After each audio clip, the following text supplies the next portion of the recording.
É muito grande estar com os irmãos aqui e uma honra também muito grande. Estava falando para o pastor Silvio Gale, quem sou eu para estar aqui com os irmãos?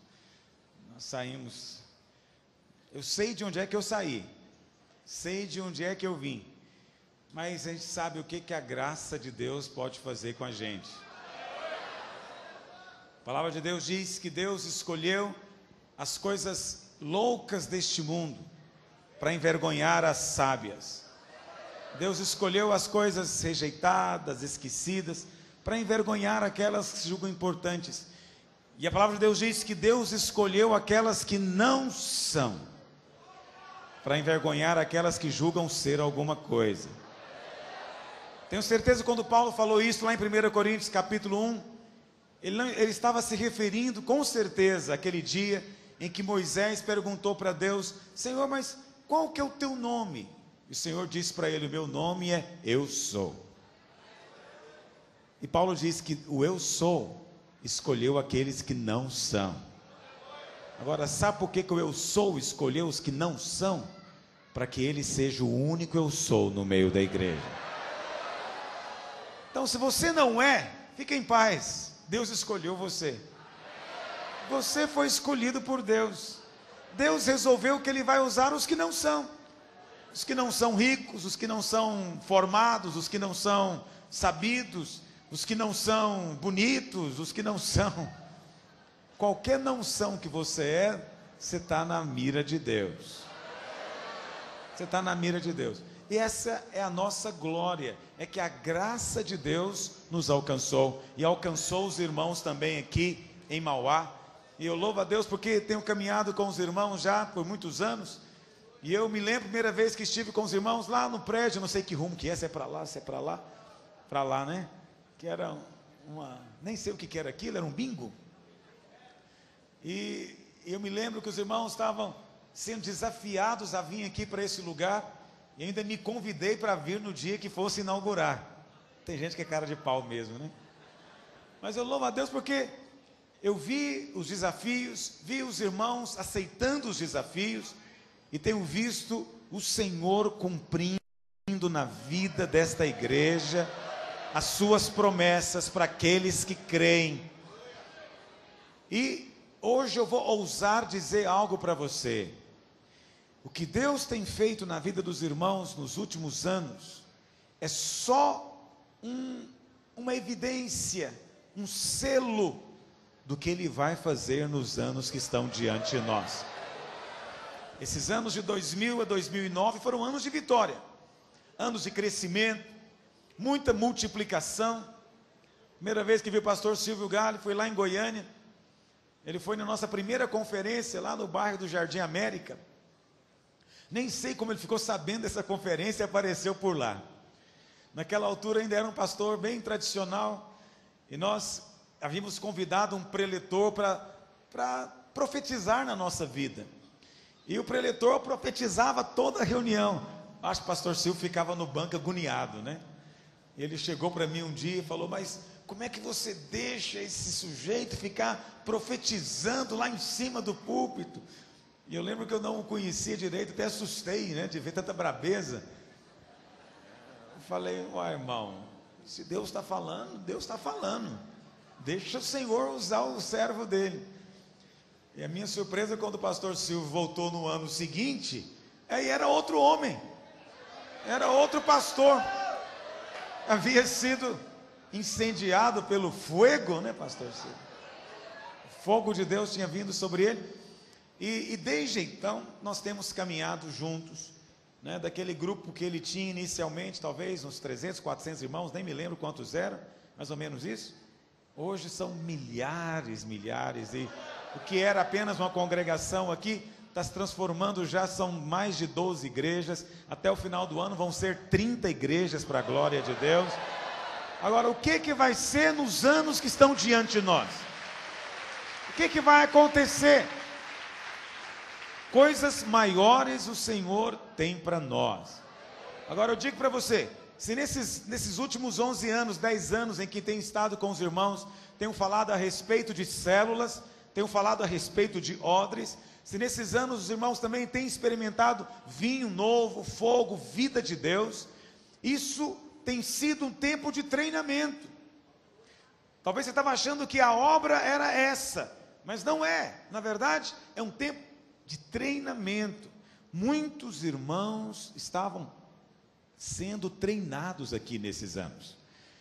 Vou dizer para você, tem líderes de célula dessa igreja que poderiam ser pastores de uma igreja local.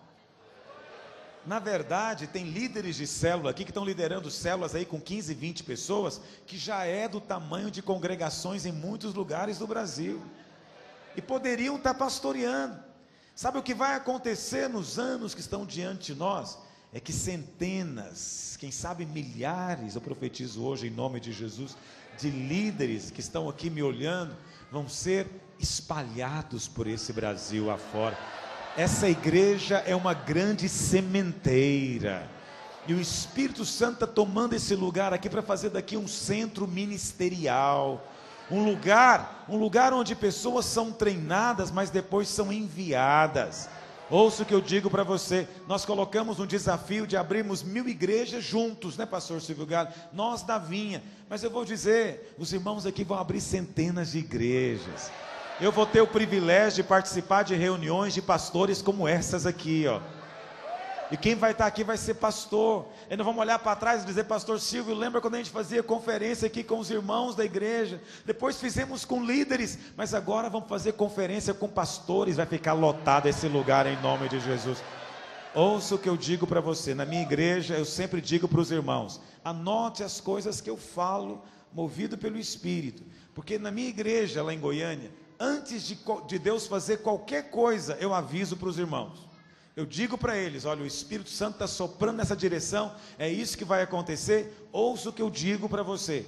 Então, ouça o que eu digo para os irmãos hoje aqui também, em nome de Jesus. Você vai ser canal para abrir igreja. Nós já temos a célula, mas a célula não é o fim. Você entende que a célula não é o fim. A célula é um meio. É um meio. Eu vou pregar hoje, mas antes de pregar eu preciso de falar algo que está no meu coração para os irmãos. Muitos irmãos acham que tem a visão. E aí, a gente ouviu muito isso nessa década dos primeiros 10 anos, né, desse século. Ah, você está na visão. Não, fulano não está na visão. Mas o que a pessoa estava querendo dizer realmente, quando ela falava que alguém estava na visão?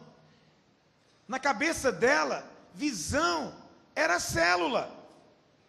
Visão não é a célula. Célula é estratégia. São duas coisas distintas. Estratégia, ainda que é uma estratégia de Deus, ainda que ela é bíblica, não nome célula, esse nome não é bíblico, mas a estratégia dos grupos pequenos é uma estratégia bíblica, está na palavra de Deus, mas é apenas uma estratégia. Qual que é a visão que está por detrás? Tem que ter uma visão por detrás. A visão que deve nos mover, a visão pela qual nós devemos estar apaixonados, a visão que nós devemos ensinar para os nossos discípulos, ela tem muitas nuances, mas eu vou te falar pelo menos duas delas. Primeiro, a visão é que cada crente é um ministro. A visão é que cada crente pode profetizar, que cada crente pode orar com o enfermo, pode expulsar demônio. A visão é que cada crente pode tomar a palavra de Deus e pregar para as pessoas. A visão é que cada crente é instrumento nas mãos de Deus. Essa é que é a visão. Domingo passado, pastor Silvio, estava lá em Goiânia, o Espírito Santo falou comigo durante o jejum, nós estávamos de jejum, os pastores. O Espírito falou comigo para, no domingo, ministrar na igreja uma palavra sobre por que os crentes devem orar por cura. E o Espírito Santo me disse, no final você vai fazer um apelo só para aqueles que se sentirem inquietos e que se sentem inconformados, desejosos de orar com enfermos. E eu fiz isso, uma pregação longa, 12 razões porque nós oramos por cura divina. E no final eu perguntei, você sente uma indignação, você sente uma compaixão, te incomoda ver os enfermos e não orar por eles? E as pessoas líderes começaram a vir para frente chorando. Líderes vinham chorando para frente. E o Espírito Santo me disse, agora você vai orar e eu vou dar um selo para a vida deles, um selo. Eles vão sentir algo na mão, vão sentir algo no coração, eles vão sentir algo que vai ser o selo de que eu estou ouvindo a oração. E o Senhor falou, porque eu quero que cada líder, cada um que é ministro, seja um exército ousado para fazer a vontade de Deus. Irmãos, nós tínhamos milhares de líderes que foram à frente, e o Espírito Santo nos deu a visão daqueles líderes saindo. Eles não vão ser pregadores famosos, não vão ter um nome, sabe, numa manchete de revista ou de jornal. Eles vão ser gente simples, anônima, sendo usado com poder pelo Senhor, com poder. E o Senhor disse que ia dar a eles uma ousadia. E sabe por que o Senhor falou isso comigo? Eu estava aconselhando durante a semana, no jejum, e uma irmã veio aconselhar comigo, e ela estava arrasada, ela estava chateada, ela estava sentindo horrível, e ela chegou, só de começar a conversar, começou a chorar. Eu falei, irmã, fala, o que você tem? Ela falou, pastor, eu envergonhei o nome da igreja, envergonhei seu nome, eu estou morrendo de vergonha, porque eu sujei o nome. Eu falei, o que você aprontou, irmã? Porque nessa hora a gente fica preocupado, né? Ela falou, pastor, foi o seguinte, ela tem um sítiozinho, uma pequena fazenda, estava lá na minha fazenda, lá no interior tal, e a fazenda do lado, do vizinho, o filho tinha passado no vestibular, estava noivo, e eles foram comemorar, e o menino resolveu tomar banho na represa e morreu afogado. E nós vimos aquele rebuliço todo, e ela é uma senhora já dos seus 45 anos, 50 anos mais ou menos, 45 talvez. Ela pode ouvir essa fita, é bom que eu ponho para baixo. E ela tem um garoto de 12 anos de idade, caçula, e ela falou para o caçula, vamos lá orar para esse rapaz ressuscitar? E o menino falou, vamos, nós vamos orar, porque Deus nos deu unção, nós somos ministros. E ela foi lá orar. Aí chegou, pediu licença para o pai, falou, sabe que a gente pode orar pelo seu filho? Ele estava lá estendido no meio assim, na beira da represa ainda, né? Já morto. E ela falou, a gente queria orar para Deus ressuscitar ele, o senhor nos permite? Aí nessa hora o pai e a mãe, não, você vai orar agora, e tirou todo mundo, e ela vai orar, e ela e o filho dela oraram, e sopraram, e empurraram, e espremeram, e fizeram de tudo, mas o menino não levantou. Os bombeiros chegaram, e falou, vocês param com esse fanatismo aqui agora, empurrou ela, e levaram o menino, o corpo do garoto embora. Passou 1 hora ou 2, ela foi na cidade pequena, e chegou lá, qual que era o rebuliço na cidade? O rebuliço não é que o garoto tinha morrido, o rebuliço é que tinha uns crentes malucos lá, que estavam orando para o rapaz ressuscitar. E aí ela disse, estava na mercearia, e um falou para o outro, rapaz, você tinha que ver o que aconteceu lá, tinha uns crentes loucos, estava lá orando com o rapaz, o defunto, e para ele levantar, e mandando ele levantar, e soprava, e fazia de tudo com o menino. Aí o outro falava assim, esse mundo está perdido mesmo, com esses crentes esse mundo está perdido, esses crentes são tudo louco, é tudo fanático, é a cidade inteira. E a irmã ouviu aquilo, e ela ficou arrasada, pastor Silvio, ela ficou mal demais. Mas quando ela me contou isso no escritório, eu falei para ela, irmã, glória a Deus, ergue a mão para cima, eu louvo a Deus pela sua vida. Me fala só uma coisa, irmã, eu tenho algo a ver com isso? Foi eu que te inspirei a fazer isso, a orar com o morto? Ela fala, você é o culpado, pastor. Eu falei, glória a Deus, glória a Deus. Quem dera eu tivesse cada membro da igreja com essa ousadia de ir lá orar com o defunto. Eu só orei com o defunto uma vez, ele não levantou, só uma vez, era um bebê, e eu orei realmente por ele, junto com o pastor Marcelo, nós dois oramos. Mas eu falei, por que você está com vergonha que estão falando mal de você? Por que você está achando que sujou o nome do Senhor? Não sujou, você honrou o nome de Deus. Qualquer um que ora por um defunto para ele levantar, está honrando a Deus, está dizendo, eu creio num Deus que dá vida aos mortos, eu creio num Deus que levanta cadáveres, levanta defuntos. Esse é que honra a Deus, irmão. Esse é que honra a Deus. O Senhor falou conosco, por causa desse irmão, eu fiquei tão inquieto, eu falei, é isso, essa aqui é a obra, esse aqui é a revolução, é isso que é o odre novo, é essa multidão de crente que não tem limites em Deus. Entende? Que se tem um colega doente, ele fala, eu vou orar por você, para fazer algo na sua vida. Estou vendo ali o pastor Marcos Botelho, Pastor, fique de pé, pastor Marcos Botelho, discípulo nosso, foi enviado agora em janeiro para São José dos Campos, está lá abrindo uma igreja para a glória de Deus. Pastor Marcos Botelho virou pastor, mas você sabe, desde quando ele era novo convertido, esse irmão já era perigoso. Ele é uma bênção na minha vida, ele foi usado por Deus muito na minha vida. Mas eu me lembro um dia que ele chegou, quando ele era novo convertido, ele tinha aquela humildade de novo convertido. Um dia ele chegou e falou assim: pastor, a igreja mudou agora que eu cheguei, não mudou? Fala, é outra, irmão, é outra. Não, porque agora que eu converti, o senhor vai ver o que vai acontecer aqui. Eu falei, vai mesmo, vai ser poderoso. Ele trabalhava no Bradesco, um dia ele me contou, não sei se ele trabalhava lá no meio daquelas máquinas lá de tirar saldo, etc. E chegou uma senhora doente, e o Marcos Botelho falou para ela: a senhora não quer que eu ore pela senhora aqui não? Isso no meio do banco lotado. E a mulher falou, quero. Ele falou, porque agora eu converti, quando eu oro as coisas acontecem. Mais ou menos isso, tem, Marcos? Agora que eu converti, eu tenho unção. Eu amo um novo convertido. E ela falou, então tá bom, então você ora. E ele orou lá no meio da loja. E o que aconteceu com a mulher? Foi curada. Foi curada. No outro dia, no outro dia ela apareceu lá com um envelope de dízimo, né, pastor Marcos? Um envelope de dízimo para entregar para ele não estava lá, mas aí procuraram ele. Ela falou, meu filho, você orou por mim, eu fui curada, vim trazer o dízimo para você. E ele falou, está amarrado, repreendido, rejeitado e cortado. Vai entregar lá no culto da igreja. Mas a mulher entendeu, ele é ministro, ele orou. É isso que interessa. Não, um outro irmão que trabalhava na agência dele estava me contando essa semana que numa reunião lá de vendedores de seguro, uma pessoa ficou possessa na reunião. Ficou possessa. Aí o gerente, nem crente era, ele falou, ei, esse negócio aí não sei não, isso aí é espiritual. Vamos chamar os crentes, cadê os crentes? E chamou quem? Hoje, por acaso, é até pastor na videira também, um outro irmão que trabalhava lá. Eles não eram, obviamente, naquela altura. E chegaram lá, expulsaram o demônio, todo mundo, maior temor, né? Maior temor. Porque os irmãos eram... Mas veja, essa é a visão. É cada crente sendo usado por Deus. Não perde a oportunidade, não. No seu trabalho tem alguém doente, desafia ele. Fala, você quer que eu ore por você? Você crê que Deus te cura? Eu vou orar por você. Se tem alguém com problema, ofereça-se para ser instrumento de Deus para orar, para abençoar. Seja na sua casa, não deixa ninguém passar perto de você sem você ter a ocasião de impor a mão sobre ele. Aí você fala, pastor, mas e se não acontecer nada?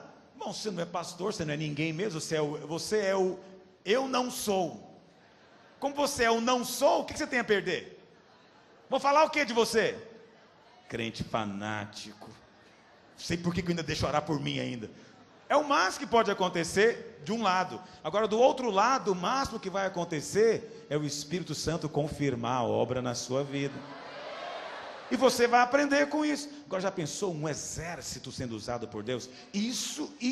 Essa é que é a visão, pastor Silvio. Não é célula a visão. Célula é porque é a única estratégia que permite essa visão funcionar apropriadamente. Mas quem quer fazer célula, mas não entendeu que cada crente é um ministro, não vai fazer nada. Não vai fazer nada. Porque nós estamos outro dia compartilhando sobre eclesiologia lá para os alunos e alguém mencionou a Assembleia de Deus, que é a maior denominação do Brasil. Ela é maior do que todas as outras juntas. Somar os crentes do Brasil inteiro, mais da metade da Assembleia de Deus. Por que a Assembleia de Deus tornou-se tão grande? Isso não é eu que estou dizendo. Quem diz são os próprios historiadores, a própria Assembleia de Deus. Qual foi o segredo deles? O segredo era o seguinte: não tinha que ser formado, não tinha que ser pastor, não tinha que ser nada. Tinha que ter unção de Deus, batizado no Espírito Santo, fala em línguas.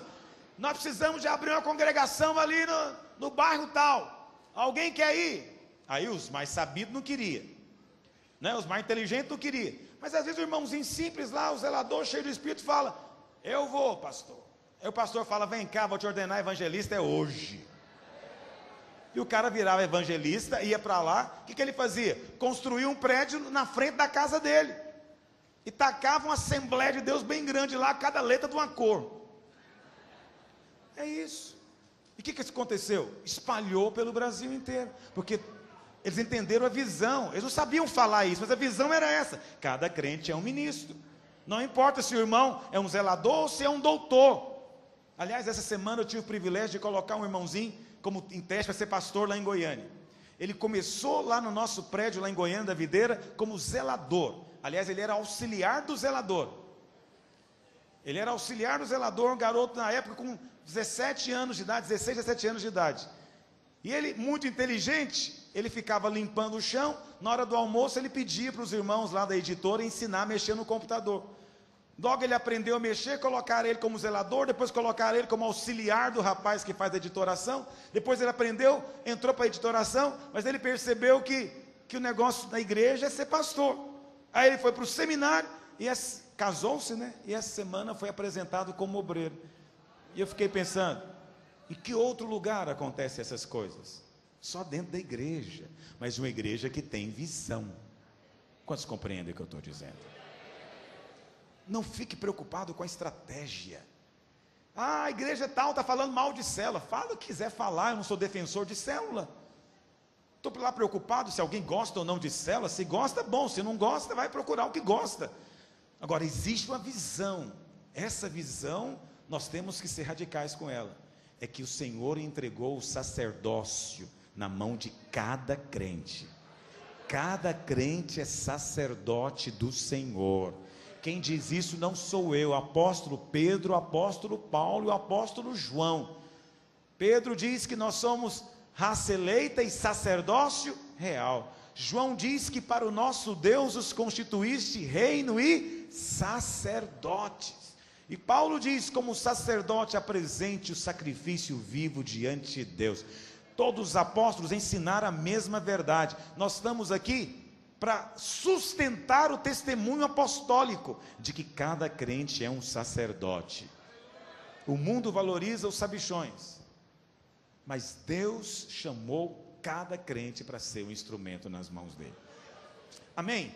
Pegue a sua Bíblia, lá em 1 Coríntios, capítulo 15, verso 10. Eu queria compartilhar com os irmãos hoje algo que está no meu coração durante toda essa semana. Essa semana inteira eu fiquei pensando nisso. E eu vou compartilhar com você hoje. 1 Coríntios 15, verso 10. Se eu fosse dar um título para essa mensagem, talvez eu chamaria algo como frutificar mais do que os demais. Ou simplesmente, mais do que os demais. 1 Coríntios 15, 10 diz: mas, pela graça de Deus, sou o que sou. Isso aqui é Paulo dizendo. Se sou o que sou é pela graça de Deus.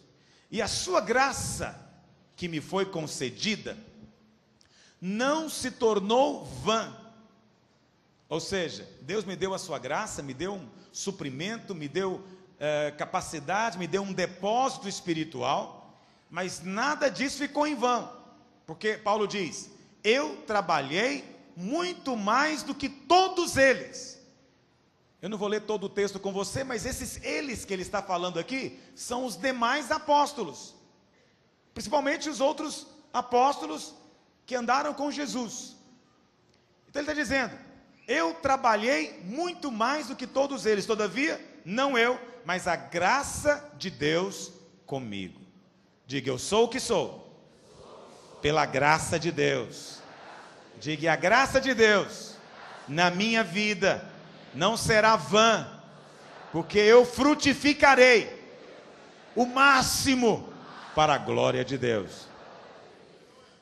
Muito bem, eu estava lendo esse texto, meditando, e essa frase me chamou a atenção. Paulo às vezes era tido como, ou poderia ser tido por algum de nós hoje em dia, como alguém assim um pouco pretensioso, né? Aos Coríntios, quando ele fala a respeito de orar em línguas, ele fala: olha, vocês estão achando que é grande coisa? Eu oro em línguas mais do que vocês todos, juntos. Aí se fosse hoje, se eu falasse isso aqui, alguém ia dizer: mas pastor Luiz, é de uma pretensão. Mas Paulo pode falar. Quando ele vai falar a respeito do trabalho dele, ele diz: eu trabalhei mais do que todos os apóstolos, eu fiz mais do que todos eles. Eu fui olhar isso aqui, alguns comentaristas dizem o seguinte, que essa expressão significa o seguinte, que Paulo fez mais do que todos os outros somados. Significa que juntando tudo que os outros fizeram, Paulo ainda fez mais do que todos eles. Agora, quando nós pensamos ou meditamos na expressão fazer, algumas pessoas podem ter o equívoco de pensar que Paulo estava envolvido numa série de atividades. Não, Paulo não estava envolvido em nenhum outro empreendimento. Paulo não estava preocupado em construir nada. Paulo não estabeleceu nenhuma organização. Paulo não estava trabalhando nesse tipo de atividade. O que Paulo fazia era gerar filhos, gerar igreja o tempo inteiro. Esse era o trabalho dele. Em outras palavras, ele está dizendo o seguinte: olha, eu frutifiquei, eu gerei mais igrejas e eu evangelizei mais gente do que todos os outros. É isso que eu fiz. E aí eu fiquei pensando, irmãos, e é sobre isso que quero compartilhar com você hoje. O que levou Paulo a frutificar mais do que os outros apóstolos? Qual escolha, ou quais escolhas que Paulo fez que o levou a frutificar mais do que os outros? Qual foi o segredo? Será que Paulo era simplesmente mais trabalhador? Simplesmente ele usava melhor o seu tempo? Ou será que a Bíblia nos mostra que algumas escolhas que Paulo fez foram cruciais para a sua vida e para o seu ministério? E algumas escolhas que os demais apóstolos fizeram também foram cruciais, e de alguma maneira os impediram de frutificar na mesma medida. Você pode dizer, vamos ser francos, o que diferencia Paulo dos outros apóstolos? Aparentemente pouca coisa. Primeiro, todos eram apóstolos, genuínos, verdadeiros. Não é que Paulo era mais verdadeiro do que Pedro, não. Pedro e Paulo eram verdadeiros do mesmo jeito, eram apóstolos de Cristo. Outra coisa, os dois faziam milagres, ou todos faziam milagres. Na verdade, a Bíblia fala que a sombra de Pedro curava. Eita, já pensou? Muito melhor do que tacar o paletó em alguém. É falar o seguinte: olha, eu estou muito cansado hoje, eu vou acender esse holofote aqui, vocês ficam desse lado. Na hora que eu passar, que a sombra passar em cima de vocês, você vai ser curado. Não é maravilha? Não dá trabalho, não cansa, não transpira, não tem que colocar a mão, não tem que nada. Só a sombra de Pedro curava. Vamos ser francos, irmãos. Um cara que até a sombra cura, que tamanho que é a igreja dele? A sombra do cara cura. Não tem. Mas Paulo, por outro lado, diz a Bíblia, que o lenço que ele usava lá, nos dias de trabalho para limpar o suor, também tinha o poder de curar. Quando ele não podia ir, mandava o lenço. Então, jogar lenço é bom também, está na Bíblia. Não é verdade? Então, se Pedro curava, Paulo também curava. Então, isso não era diferencial. Se Pedro levantou paralítico, ressuscitou morto, Paulo também fez tudo isso. Bom, o que poderia diferenciar? Será que Pedro e os demais apóstolos conheciam ou desconheciam algo que Paulo conhecia? Não, Paulo diz lá em Gálatas que o evangelho que eles pregavam era o mesmo. Ou será que Paulo era mais santo do que os outros? Improvável. Eu creio que os apóstolos eram homens santos de Deus, homens dos quais, diz Hebreus, o mundo não era digno. Então Paulo tinha uma vida santa, mas os demais também tinham uma vida santa. Então o que levou Paulo a frutificar mais do que todos os outros? Eu gostaria de propor para você 7 respostas a essa questão, que o Espírito Santo colocou no meu coração. 7 condições que levou Paulo a frutificar mais do que os outros, e eu vou ousar dizer para você, tem condição de levar você também a frutificar mais do que a média hoje para a glória de Deus. Jesus disse que alguns frutificam a 30 por 1, outros a 60 por 1 e outros a 100 por 1. O que é o diferencial? Não é a unção, não é o Espírito, não é o Senhor, porque para com Deus não há acepção de pessoas. O diferencial está em alguma escolha que a semente fez, em algo que nós, como trabalhadores e lavradores, estamos fazendo ou deixando de fazer. Então, se você quiser anotar, primeiro, isso é o que eu entendo, pode ser que tenha muito mais do que isso, eu vou mencionar apenas 7. Primeira razão, Paulo conseguia equilibrar a vida natural com a vida espiritual. Você vai achar estranho o que eu vou dizer aqui agora. Paulo conseguia equilibrar vida natural com vida espiritual. Na verdade, você sabe, à luz da palavra de Deus, não há distinção entre vida natural e vida espiritual. Essa distinção foi criada por nós que somos religiosos. E achamos que o pastor Silvio, porque é pastor de dedicação exclusiva, em tempo integral, que a vida dele é só espiritual. E que o irmãozinho ali que trabalha como vendedor, a venda dele não é espiritual, é natural. O outro que é advogado, advogar é natural, não é espiritual. O outro ali que é gerente, o outro que é médico, o outro que é professor, essas coisas não são espirituais na nossa cabeça. Essas coisas são naturais. E alguns desses irmãos até ficam ansiando o dia em que eles vão deixar essa vida natural para servir a Deus. Mas é aí que está o problema. É esse que é o erro. Enquanto você continuar achando que a vida que você tem no seu dia a dia é uma vida separada da igreja, você está fora da visão. Quando nós dizemos que a sua casa é uma extensão da igreja, estamos querendo dizer o seguinte, que a igreja acontece onde você está. E vai ser obra de Deus tudo aquilo que você faz para Deus. Então, alguém que tem um chamado para ser médico, se ele virar pastor, ele é desviado. Desviou do propósito de Deus. É um crente desviado. Alguém fala, pastor, mas é possível alguém querer ser pastor e ser um crente desviado? Sim, se Deus o chamou para ser médico, ele tem que ser médico, não pode ser pastor. Quantos compreendem o que eu estou dizendo? Para mostrar para você que algumas pessoas têm o seguinte pensamento: eu não frutifico tanto, pastor Silvio, por causa do meu trabalho. A minha célula não cresce por causa do meu trabalho. A minha vida é assim, porque se eu tivesse a ocasião de me dedicar exclusivamente à oração e à palavra, aí então eu frutificaria. Aqui está a primeira diferença entre Paulo e os demais apóstolos. Olha o que se diz a respeito dos demais apóstolos. Abra aí a sua Bíblia em Atos capítulo 6. Atos 6, vamos ler do verso 1 em diante. Atos capítulo 6, olha o que diz. Ora, naqueles dias, multiplicando-se o número dos discípulos, houve murmuração dos helenistas contra os hebreus, porque as viúvas deles estavam sendo esquecidas na distribuição diária.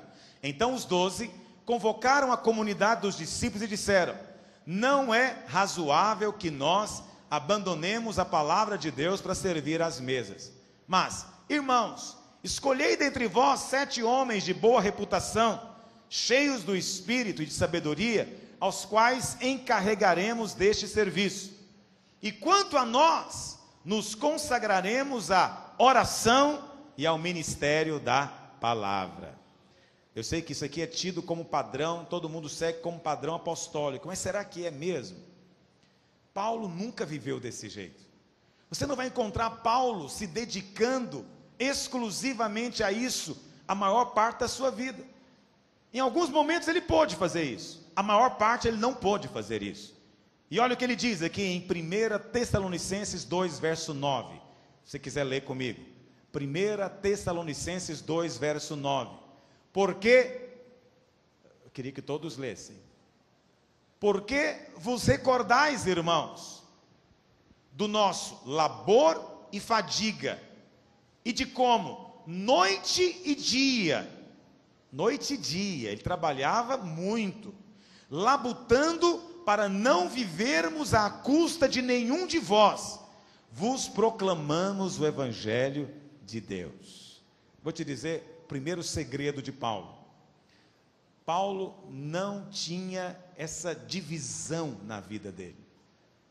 Paulo trabalhava de dia e de noite e ainda pregava o evangelho. Que hora que ele fazia isso? De madrugada, não sei que hora que ele fazia. O que ele fala é o seguinte: se ele diz que trabalhava de dia e de noite e ainda assim ele pregava, isso significava então que ele pregava enquanto trabalhava, que ele pregava enquanto estava fazendo tenda, que a vida dele era pregar.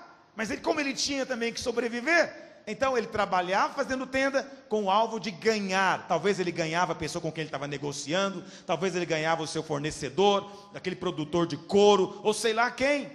Mas o fato é que Paulo trabalhou mais do que todos os outros. Você tem aqui 12 apóstolos, ou 11, como queira, que trabalhavam, que se dedicavam, pastor Silvio, só à oração e à palavra. E você tem o outro aqui, apóstolo Paulo, que não tinha esse privilégio de dedicar-se só à oração e à palavra. E no entanto ele diz que fez muito mais do que todos os outros. Eu vou ousar dizer algo para você hoje que talvez você nunca ouviu. E é possível que os teólogos aqui vão ficar de cabelo em pé comigo. Mas eu vou dizer para você, na minha opinião, aqui está o embrião do clericalismo. No dia em que os apóstolos disseram: não é bom sair cuidando de viúva carente, não é bom sair cuidando desses problemas da igreja, nós vamos nos dedicar à oração e à palavra. Mas vocês escolham aí, escolham, pode eleger 7 pessoas, só escolhe gente cheia do Espírito. Aqui está o embrião do clericalismo, aqui está o embrião daquela atitude seguinte: tem alguns que foram separados para a oração e a palavra, os outros vão cuidar do rebanho, os outros vão cuidar da igreja, ou os outros vão trabalhar secularmente. Isso é um engano, esse é que é o problema. Mas isso tem sido ensinado repetidas vezes, ano após ano, em tudo quanto é lugar, que o pastor é assim. Por isso muitos pastores, inclusive, nem gostam muito de atender ovelha com problema, porque o meu negócio é a oração e a palavra. Mas pastor que não tem cheiro de ovelha, tem alguma coisa muito errada com ele. Essa é que é a verdade. Quantos concordam com o que eu estou dizendo? Esse é um ponto. Pastor, qual que é a prova que você tem para dizer isso? Eu não vou ler com você o capítulo 7, mas se você continuar lendo aqui no capítulo 6, você vai ver que entre os diáconos que foram escolhidos, no verso 5, tem Estevão e Filipe.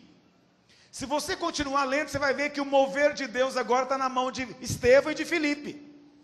O mover não está mais na mão daqueles que dedicaram só para orar e estudar a palavra. Que estranho.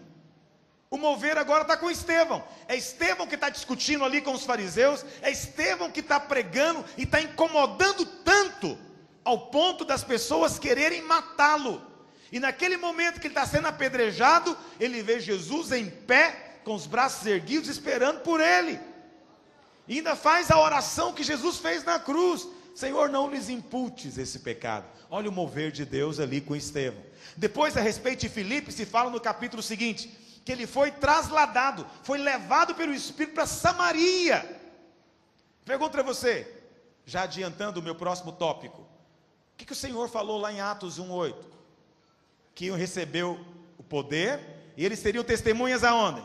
Em Jerusalém, na Judéia, em Samaria e até os confins da terra. Eles já tinham estado em Jerusalém. Qual que era o próximo estágio do mover de Deus? Samaria. E quem é que vai para Samaria? É Pedro? É Tiago? Tiago tinha morrido, né? É Pedro ou João? Não, quem vai é Filipe. Quem é que está no mover de Deus? Filipe. Não são os outros apóstolos que estão no mover. Apesar deles estarem com dedicação exclusiva à oração e à palavra, não conseguiram perceber o mover.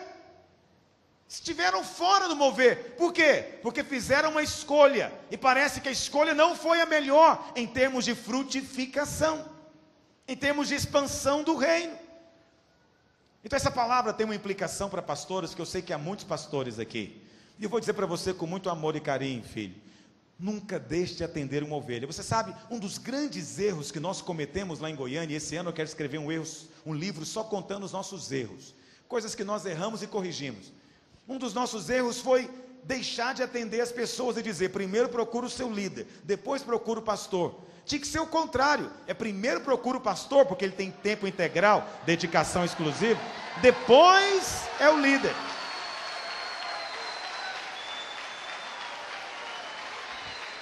Tem nada a ver com isso. Tem nada a ver com isso. Olha para cá. Olha para cá. Esse foi um equívoco que nós cometemos, já corrigimos. Por quê? Já que tem gente que é dedicação exclusiva, então primeiro ele quebra pedra. Depois que quebrou pedra, aí o outro assenta tijolo. Aí o outro vai fazer o barro. O que acontece? É que a gente estava invertendo as coisas. Em nome de quê? Em nome do que está escrito aqui. Mas eu acabei de provar para você que aqui está o embrião do clericalismo. A ideia de que o pastor tem que ficar isolado, lendo a Bíblia e orando, e ele se esquece do resto do rebanho, está equivocado. Quando os apóstolos disseram, não é bom cuidar de viúva, fofoqueira, intrigante, que fica brigando por causa de saco de arroz. Nós não vamos mexer com essas viúvas. Quando eles fizeram essa escolha, escolheram mal. Mas eles escolheram orar e a palavra, mas escolheram mal. O que o Senhor falou para Pedro? Pedro, tu me amas? Aí o Senhor falou o que para Pedro? Se me amas, apacenta os meus cordeirinhos. Então, isso é para os pastores. Agora eu vou dizer uma palavra para você que não é pastor. Segura o lombo agora. Você acha que eu bato só em pastor? Muitos de nós temos uma desculpa esfarrapada de que eu trabalho demais, eu não tenho tempo para esse negócio, a igreja está cobrando demais de mim, está cobrando demais, olha que está virando um fardo esse negócio, eu trabalho o dia inteiro, ainda estudo, tenho 3 filhos, mulher para cuidar, e aí a igreja quer que eu vou liderar ainda, e vou gerar fruto, multiplicar célula, tem algo errado. Você não trabalha mais do que Paulo, olha o que ele diz aqui. Eu trabalhei de dia e de noite, mas nunca deixei de anunciar o Evangelho de Deus. Aí você fala assim, mas é Paulo. Presta atenção, ainda bem que é Paulo, porque se fosse os outros, aí você teria razão.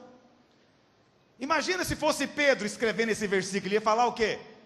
Irmãos, vocês sabem que nós ficamos só por conta de orar e estudar a palavra. Por isso que nós frutificamos tanto. Sabe o que eu louvo a Deus? Quem está falando que frutificou mais do que os outros é quem não teve o privilégio de ficar só por conta de orar e ler a Bíblia. É alguém que teve que trabalhar o dia inteiro. E era trabalho pesado, cansativo, estafante, extenuante. Mas é esse homem que quando ele estava trabalhando, tinha que limpar o suor. Ele dizia, não dá para eu ir orar com fulano, leva esse lenço que esse suor vai curar ele. É esse homem que é exatamente como você, diz Paulo. Ele fala que é o pior dos pecadores, e ele diz que é o menor dos apóstolos. Ele diz que é o menor. É esse homem que trabalhou mais do que os demais. Olha para cá, filho. Vai ter líder que vai chegar diante de Deus com mais fruto do que muito pastor. Se você tiver a atitude de Paulo, se parar de ficar nesse lenga-lenga que trabalha não pode servir a Deus, vai servir a Deus enquanto trabalha. Você não pode liderar uma célula longe do seu trabalho, então abre uma célula no trabalho, no horário de almoço, horário de recreio, sei lá que hora. Ah, eu estudo muito, então abre uma célula na escola. Essa é a visão. É não ficar preso ao prédio, é não pensar que só serve a Deus quem está aqui dentro. Não, quem está aqui está servindo a Deus, fica o dia inteiro servindo a Deus. Não, tudo bem, quem está aqui está servindo a Deus também, está respondendo a um chamado, mas você também tem um chamado. O seu chamado é de estudar, estuda mesmo, para Deus. O seu trabalho não é aqui dentro, é lá fora, faz o seu trabalho extensão da obra de Deus. E prega enquanto trabalha. Ministra enquanto trabalha lá fora, porque foi assim que Paulo frutificou mais do que todos os outros. Quantos querem frutificar mais do que os outros? O Senhor vai te honrar, como parece que honrou os apóstolos, honrou Paulo. Segunda razão pela qual Paulo conseguiu frutificar mais do que os outros apóstolos. Segunda razão, à luz da Bíblia, é que Paulo rejeitou completamente o ensino judaizante. Paulo foi radical com isso. Então, vou ser franco com os irmãos. Há certas coisas que são inofensivas, mas ainda assim precisamos ser radicais, porque as maiores heresias começam de fato com coisas inofensivas. Paulo, o tempo inteiro, recebeu burdoada de judeu, é ou não é? Foi perseguido por judeu. Eu não creio que o espinho na carne de Paulo era doença. O espinho na carne eram judaizantes, crentes judaizantes que o perseguiam de cidade em cidade. Por que era só Paulo? Você não vê dizer que Pedro é perseguido por judaizante, nem João, nem ninguém mais. Só Paulo. Por que é só Paulo? Porque Deus queria tratar com o ego dele? Não, vou dizer por quê. Porque Paulo foi o único que teve coragem de apontar o dedo na cara e dizer: esse não é o evangelho de Cristo. Esse não é o evangelho de Cristo. Olha o que diz em Atos capítulo 15. Alguns indivíduos desceram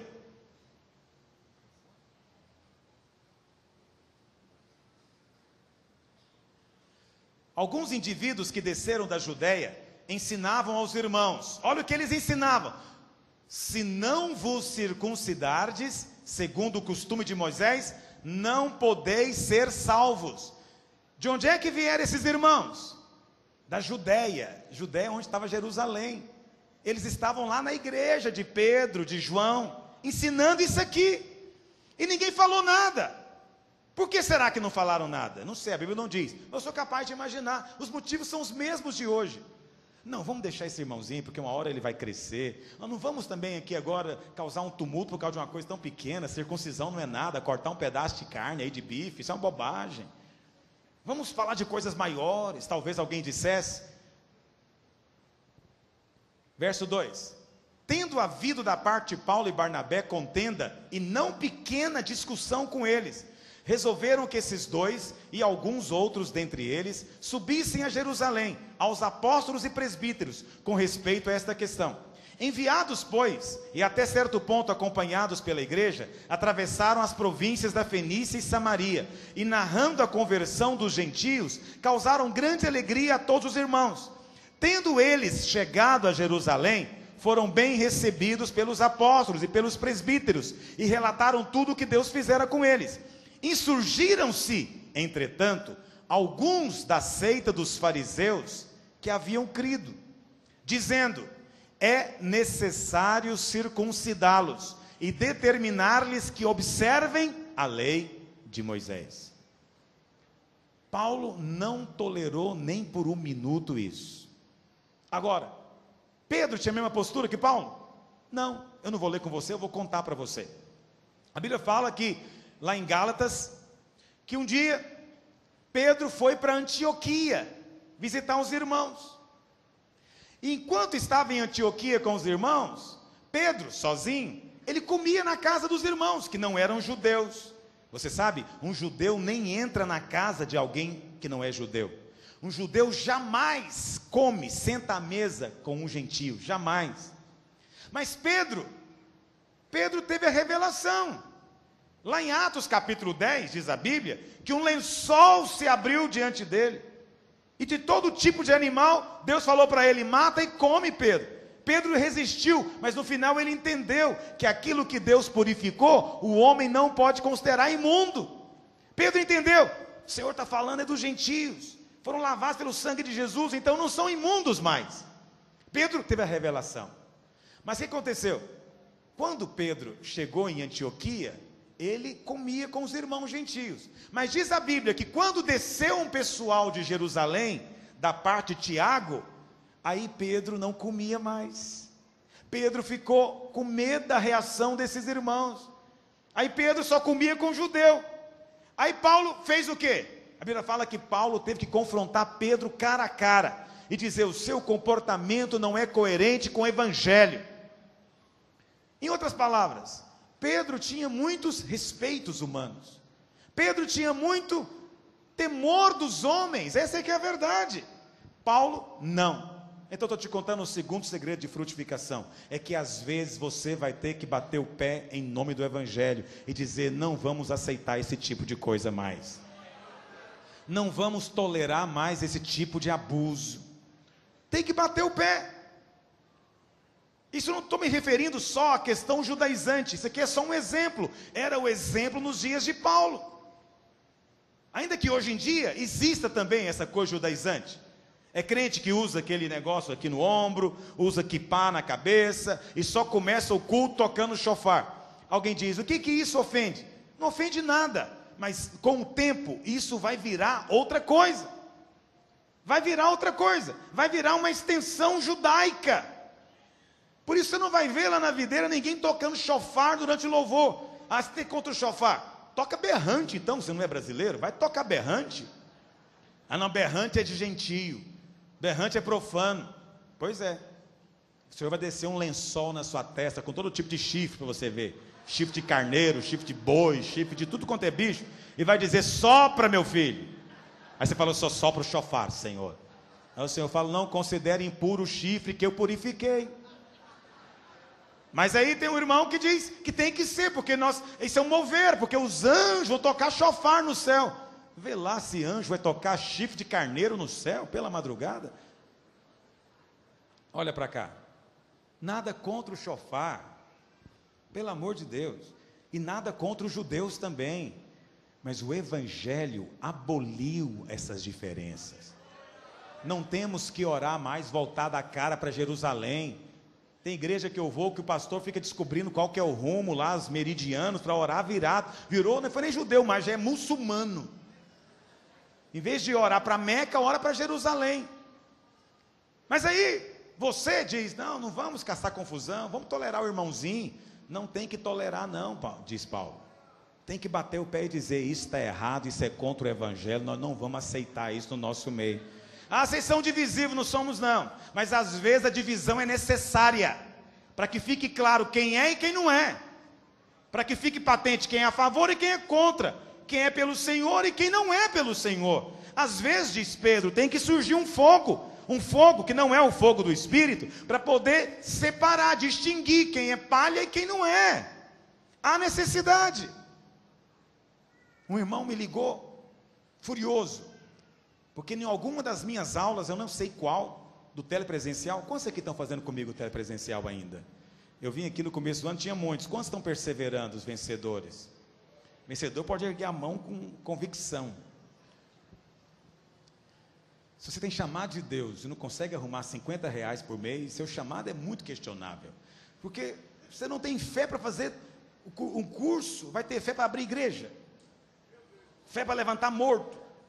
Não tem fé para uma notinha de R$50 que você pode ganhar limpando um quintal? Ah, não vou fazer mais não, um curso com R$50. Ah, por favor. E sem falar as igrejas que estão tendo aula e não estão querendo pagar também. Não é? Então isso é complicado, mas fecha parênteses. Eu falei em alguma aula, alguma coisa sobre os pastores que viraram, que só prega sobre dinheiro. Não tem outra palavra de Deus e diz que o chamado dele é aquele. E eu peguei e falei, eu quero que esses que pregam sobre dinheiro façam um voto de não receber R$1 mais de ninguém. Aí eu acredito que ele é pregador de prosperidade. Porque quem prospera dando, está prosperando segundo o Evangelho. Quem prospera só recebendo, isso aí qualquer ímpio faz. Mas aí quem estava ouvindo ficou ofendido, me ligou no outro dia. Como é que eu faço? Coloquei antena aqui na minha igreja, você vem agora acabar com o ministério? Eu falei, irmão, não peço desculpa, não peço perdão, e pega a sua antena e taca fogo nela. Taca fogo nessa antena, porque eu não vou contemporizar com você não. Você que tem que mudar de vida, não sou eu não. É você que tem que repensar o seu ministério, não sou eu não. O mundo todo zomba de nós por causa desse tipo de pastor, que está o tempo inteiro atrás do dinheiro dos crentes. Isso é verdade, irmãos. É tempo de ter gente para falar, e dar uns tapas na cara do sujeito, se precisar. Isso Paulo fazia. Agora, nós às vezes não queremos fazer. Vou dizer para você, pastor Silvio, se essa igreja quer ir além das demais, ela tem que fazer o que as demais não fazem. E está aqui uma coisa que elas não fazem: posicionar sem medo. Vai ficar sozinho. Me contar para pregar numa igreja aqui em São Paulo. Aí eu peguei e tasquei a mensagem lá da parábola dos talentos. Eu peguei e falei, se você acha que esses que tem um talento aqui foi para o inferno, o problema é seu. Só que ele não foi, era crente, e foi expulso para algum lugar que diz a Bíblia é escuro. Quando acabei a mensagem, já sabia, é para não chamar mesmo de novo. Quando acabei de pregar, o pastor falou, irmão, é o seguinte, é você para lá e eu para cá. Eu falei, ainda bem que você percebeu, porque é isso mesmo que acontece, é você daí e eu daqui. Eu sou divisivo? Não, mas nós temos que ser coerentes com aquilo que o Espírito nos tem ensinado. Ou você é coerente com isso, você vai só contemporizar para ficar bem com quem não precisa ficar bem. Você não precisa ficar bem com certo tipo de mover evangélico que tem por aí. Não tem que ficar bem com eles. Terceiro, senão o tempo vai embora e eu não falo. Terceira razão porque eu creio que Paulo frutificou mais do que os demais. Paulo se dispôs mais rapidamente a ser enviado. Paulo se dispôs mais rapidamente a ser enviado. Sim, porque Pedro acabou indo. Diz a história, não a Bíblia, que Pedro morreu em Roma. Mas Paulo já tinha morrido lá muito tempo antes de Pedro. Em outras palavras, Pedro acabou indo, mas demorou mais do que Paulo. E vou dizer para você por que isso aconteceu. Abre sua Bíblia em Atos 8, verso 1. Olha o que aconteceu aqui em Atos 8, verso 1.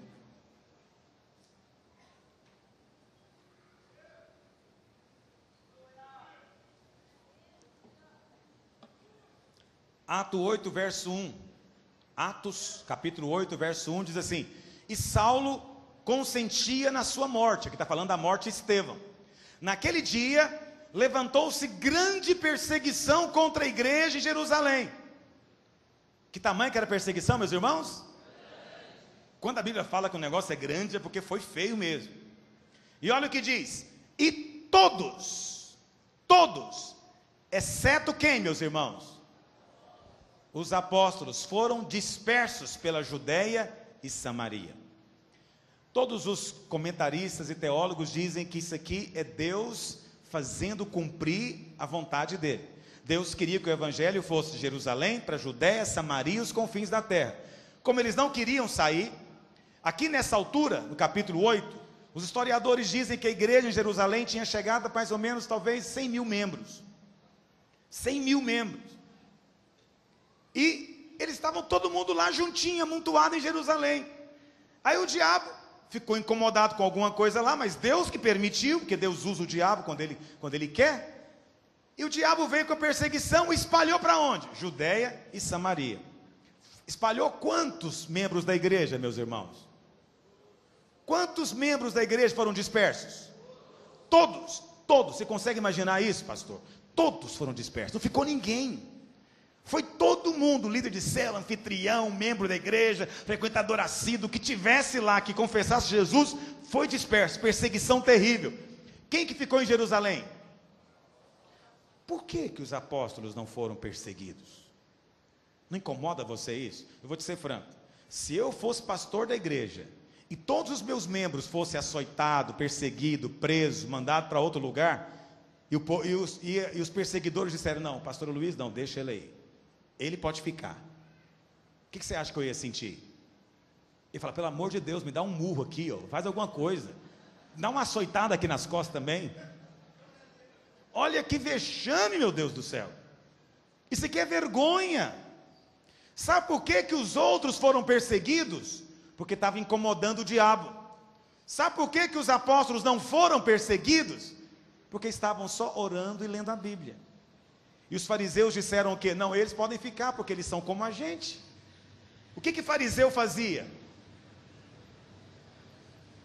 Fariseu, meus irmãos, era chamado de separado. Fariseu, o que ele fazia era só ler e orar. O que você acha que o escriba fazia? O nome já diz, ele só escrevia a Bíblia, mais nada. E Jesus? É interessante que Jesus é do padrão de Paulo, né? Me lembrei disso agora. É mais um argumento para dizer para você que esse é o padrão. O padrão não é separar para a palavra e para a oração. Jesus se separou para a palavra e para a oração, meus irmãos? Não. A Bíblia fala que Jesus orava, mas orava de madrugada, se afastava para orar. Mas a maior parte do tempo ele estava o quê? Envolvido com o povo, trabalhando, ensinando, pregando e também orando. Jesus fazia as duas coisas ao mesmo tempo. Ele pregava, ele ensinava, ele cuidava, estava morto, fazia o que tinha que fazer e também orava. E quando não dava tempo, ele passava a noite orando. Ao ponto de ter com os discípulos de madrugada andando sobre as águas. Então, Jesus, que é o exemplo maior, não tinha essa vida tão separada como alguns acham que tem que ter para servir a Deus. Os apóstolos não foram perseguidos porque já não eram como Jesus. Foram perseguidos porque agora já eram como os escribas, como os fariseus. Eles eram o grupo da autoridade, o grupo da elite, era o clero. Então agora eles tinham uma posição, não precisavam mais ser perseguidos. Alguém podia falar, não, isso aqui é Deus poupando os apóstolos. Não era não, isso aqui é o diabo dizendo, não é ameaça para mim.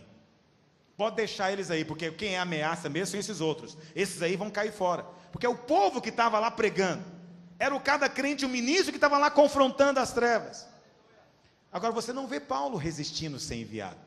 Pedro acabou sendo enviado e os demais apóstolos, todos eles morreram martirizados. Todos, mas demoraram. Primeiro eles ficaram em Jerusalém, curtindo uma igreja que agora só tinha 10 membros. Só tinha 10 membros. Porque Tiago tinha morrido. E o 11º, eu não sei se foi realmente aceito, foi Matias. Então, pelo menos 10 membros. Imagina, você tinha 100 mil. No outro dia você tem 10. Mas você não vai sentir falta, você está só orando lendo a palavra mesmo. O seu negócio é ficar separado. Não vai sentir falta de ninguém. É até bom que para com essa bagunça de viúva, reclamando de cesta, né, de célula com problema. Vai ser até bom, posso me dedicar mais ao ministério agora. Essa é a história. Por que Paulo frutificou? Mas a respeito de Paulo se diz lá em Atos capítulo 13, quando o Espírito Santo falou, separai-me Paulo e Barnabé, foi imediatamente, na mesma hora. Olha Paulo sendo enviado, não tem que resistir, não tem que discutir, há uma disposição. Eu vou dizer para você, acredite em mim, o mover de Deus para nós, pode ser que não seja para outros, mas eu vou dizer para você a respeito de nós, porque nós estamos juntos nessa visão. O mover de Deus para nós, hoje, é multiplicar igreja, gerar igreja, abrir igreja. Lá em Goiânia, esse ano, vamos abrir 60 em nome de Jesus. 60 igrejas vão ser abertas, já separamos os obreiros na semana passada, vamos ter 32 obreiros e 35 pastores envolvidos em abrir igrejas. Vamos abrir 60 lá em Goiás. Por que vamos fazer isso primeiro lá em Goiás? Porque muitos deles não têm experiência, eu quero que eles tenham perto de mim para eu poder ensinar e orientar. Mas no ano que vem, nós vamos abrir, vai ser já espalhando para outros lugares do país. Esse é o mover. Abra o seu coração para isso. Não tenha temor disso. Porque a atitude de Paulo foi essa, dos apóstolos não foi. Foi de vamos ficar todo mundo em Jerusalém, vamos ficar todo mundo aqui fazendo culto, vamos fazer reunião de avivamento. Não, agora é hora de ir. Há um momento que é de ir. Vai fazer uma diferença enorme. São 60 equipes saindo todo final de semana para abrir igreja. Cada um vai levar consigo 4, 5 pessoas todas as vezes. Vai afetar os cultos. São os discipuladores mais frutíferos. São os irmãos mais comprometidos. Eu estou tirando eles. Estou ficando sem. É óbvio que vai comprometer a nossa igreja local. É óbvio que vamos sofrer. Mas é assim que funciona. Para cumprir o propósito de Deus, às vezes, a necessidade de se pagar um preço. E o preço, às vezes, é o sacrifício. Amém, meus irmãos?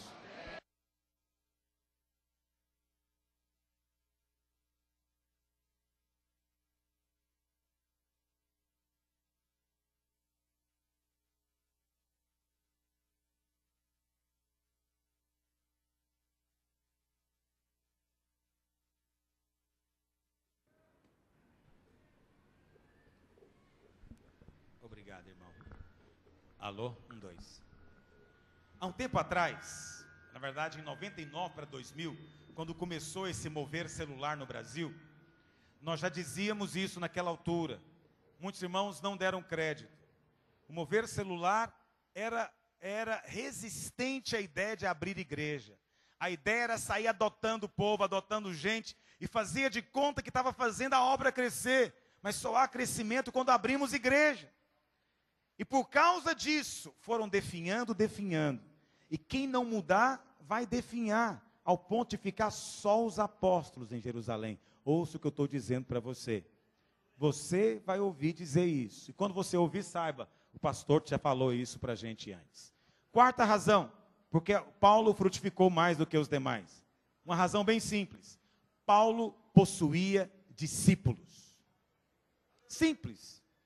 Paulo possuía discípulos. Os apóstolos chegaram a um problema em Jerusalém. As viúvas, né, dos judeus gregos estavam sendo esquecidas na distribuição da cesta. Aí os apóstolos disseram: não é bom que a gente vai fazer esse serviço. Faz o seguinte, está aqui os nossos discípulos mais próximos, eles vão fazer esse trabalho. Foi isso que os apóstolos disseram? O que os apóstolos disseram, irmãos?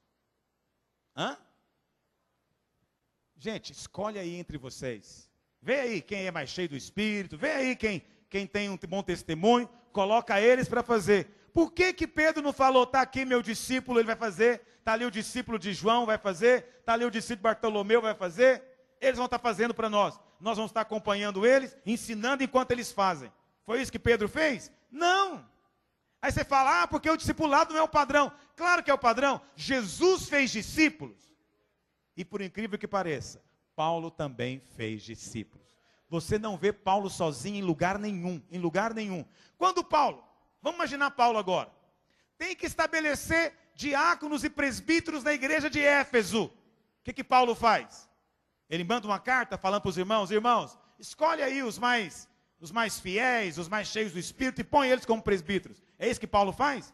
Não. Paulo chama Timóteo e fala, Timóteo, você é meu discípulo, você sabe como é o meu padrão, você sabe como é que eu faço, você vai para Éfeso e lá você vai estabelecer presbíteros e diáconos. Me ouviu, Timóteo? Ouvi. Então vá em paz. Aí ele manda uma carta. Irmãos, quando Timóteo chegar aí, saiba que não tem ninguém que preocupa com as coisas de Deus como ele. E ele sabe como é que eu faço nas igrejas. Vai fazer exatamente com vocês. Isso é atitude de quem tem discípulo.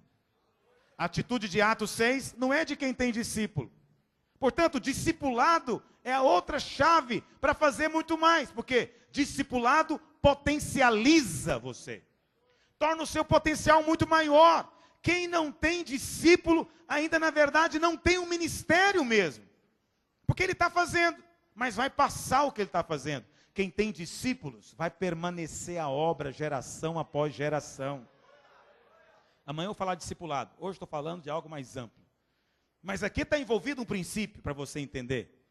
Pastor, mas os outros apóstolos não fizeram discípulos? Bom, nós vemos que Pedro, no final da vida dele, ele tomou João Marcos como discípulo. Mas você sabe, João Marcos já havia sido discípulo de Barnabé, depois foi discípulo de Paulo, e no final da vida virou discípulo de Pedro.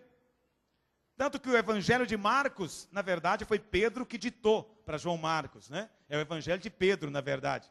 Mas você vê, foi só no final que Pedro entendeu que precisava ter discípulo. Paulo já saiu com discípulo. A discussão dele com Barnabé foi por causa de discipulado.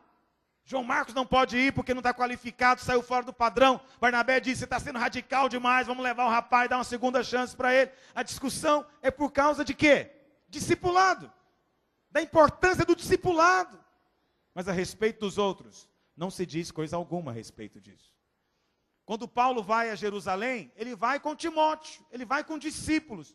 Mas chega lá, quem são os discípulos dos demais? Não se menciona. Aí você fala, pastor, talvez tivesse, mas não menciona. É provável, mas com certeza, se tivesse mesmo, eles seriam mencionados. Por que se fala a respeito de Lucas? Por que se fala a respeito de Timóteo, Silas, Tito? Por que se fala? Porque eram discípulos para valer de Paulo. E a maneira da Bíblia mostrar a importância do princípio. Jesus teve discípulo e Paulo teve discípulo. Mas os outros 10 ou 11, infelizmente, não seguiram o padrão. Por isso, Paulo fez mais do que todos eles. Por quê? Uma coisa é fazer algo sozinho, outra coisa é ter uma equipe junto com você. Quem tem uma equipe, esse realmente tem ministério. Quem tem uma equipe faz algo muito maior. Por isso, você que é líder de célula, você precisa ter discípulos. Ah não, esse quem tem que ter é o pastor. Mentira, você é líder de célula, você só é um líder bem sucedido se tiver discípulo. Não, minha célula cresce, eu multiplico célula. Multiplica coisa alguma. Se você não tem discípulo, não multiplica nada. Às vezes até multiplica, mas não persevera, acaba, volta, junta de novo. A célula mingua. Por quê? Porque você não gerou discípulo. Essa é uma estratégia de multiplicação de discípulo. Por isso eu falei para você, célula é uma estratégia. A visão passa por outras coisas. Discipulado não é estratégia. Discipulado é visão. Célula é estratégia. Quantos estão compreendendo o que eu estou dizendo? E na verdade o discipulado é mais central do que a célula. Mais central do que a célula. Por isso, irmãos, esse ano nós estamos enfatizando muito o discipulado. Por quê? Porque nós temos aqui relatórios para saber tudo que acontece na célula. Mas pergunta se tem algum relatório aqui para saber o que acontece no discipulado. Não tem nenhum. Por quê? Isso mostra que não compreendemos a relevância do discipulado ainda. Não entendemos ainda que o discipulado, ele é até mais crucial do que a célula. Porque sem ele, a célula vai mirrar. Nós precisamos de ter discípulos genuínos. E os nossos discípulos têm que ser alguém a respeito de quem se possa dizer o mesmo que Paulo falou de Timóteo. Eles estando aí, é como se eu estivesse. Porque eles sabem exatamente como é que devem edificar essa obra. Quantos dizem amém nessa noite? Os irmãos estão cansados? Já estamos encerrando. Quinta razão porque Paulo frutificou mais que os demais apóstolos. A revelação que Paulo recebeu não era diferente, mas Paulo compreendeu todas as implicações dela. A revelação que Paulo tinha do Evangelho não era diferente da revelação que os demais tinham, mas Paulo compreendeu todas as implicações. Isso é uma questão séria. Eu falei para você a respeito de Pedro. Pedro teve a visão, ele viu o lençol descendo. Mas quando chegou lá em Antioquia, ele não conseguiu perceber a implicação. E achou melhor agradar os que vinham da parte de Tiago, do que ser fiel à visão que ele tinha recebido do céu. Ou seja, a revelação que Pedro tinha era a mesma de Paulo. A mesma. A revelação era a mesma. Mas Paulo aprendeu a enxergar as implicações daquilo tudo. Talvez os apóstolos em Jerusalém diziam: o que tem circuncidar? O importante é crer em Jesus. Circuncisão ou incircuncisão não é nada. Talvez eles dissessem isso. Mas Paulo entendeu: como assim não é nada? Se alguém circuncidar, está obrigado a guardar toda a lei, ele diz. Então é importante esse assunto. Não vou tolerar esse tipo de coisa, diz Paulo. Ou seja, o evangelho é o mesmo, mas a implicação ou a aplicação não era a mesma. E é interessante a gente ver isso aqui na Bíblia. Peguem aí a sua Bíblia, lá em Mateus 16. O grande problema nosso hoje é justamente aplicar a visão. Nós temos a visão, mas na hora de aplicar nós temos problema. Exatamente como Pedro. Olha o que aconteceu aqui em Mateus 16, verso 13. Indo Jesus para os lados de Cesareia de Filipe, perguntou aos seus discípulos: quem diz o povo ser o Filho do Homem? E eles responderam: uns dizem João Batista, outros Elias, outros Jeremias, ou algum dos profetas. Mas e vós? Continuou ele: quem dizeis que eu sou? Respondendo Simão Pedro disse: tu és o Cristo, Filho do Deus vivo. Então Jesus lhe afirmou: bem-aventurado és, Simão Barjonas, porque não foi carne e sangue quem te revelou, mas meu Pai que está no céu. Pedro aqui teve a revelação. Qual que é a revelação? Que Cristo é o Filho de Deus. Amém? Aí no capítulo 17, Jesus pega Pedro, Tiago e João e os leva a um alto monte. Olha o que diz, verso 1, Mateus 17. 6 dias depois tomou Jesus consigo a Pedro e aos irmãos Tiago e João e os levou em particular a um alto monte e foi transfigurado diante deles. O seu rosto resplandecia como o sol e as suas vestes tornaram-se brancas como a luz. Quem tem revelação pode ter a visão agora. Pedro está vendo que Jesus é o Filho de Deus. E não somente isso, olha o que diz. E eis que lhes apareceram Moisés e Elias falando com ele. Então disse Pedro a Jesus: Senhor, bom é estarmos aqui. Se queres, farei aqui 3 tendas. Uma será tua, outra para Moisés, outra para Elias. Falava ele ainda quando uma nuvem luminosa os envolveu. E eis vindo da nuvem uma voz que dizia, a voz de Deus: este é o meu filho amado, em quem me comprazo. A ele ouvi. Presta atenção, Pedro. Você está vendo esse aí que está transfigurado, com o rosto brilhando como o sol? Este é o meu filho amado. Então, Pedro, no capítulo 16, teve a revelação. Agora Pedro teve a visão, ele viu. Teve até a audição, ele ouviu Deus dizendo: este é o meu filho amado. Mas na hora de aplicar, Pedro não consegue aplicar. Olha o que diz no verso, no final do capítulo 17, No verso 24. Tendo eles chegado a Cafarnaum, dirigiram-se a Pedro os que cobravam o imposto das 2 dracmas e perguntaram: não paga o vosso mestre as 2 dracmas? Esse imposto das 2 dracmas, para quem não sabe, é o imposto, não é um imposto civil, é um imposto religioso. Era para ajudar a manutenção do templo. Sim, respondeu ele. Ao entrar Pedro em casa, Jesus se lhe antecipou dizendo: Simão, que te parece? De quem cobram os reis da terra imposto ou tributo? Dos filhos, está ouvindo, Pedro? Filho, lembra do monte? O que o pai falou? Filho. Lembra da revelação, Pedro? Filho. De quem tem que pagar imposto? É quem é filho ou os demais? O que Pedro responde? Dos estranhos.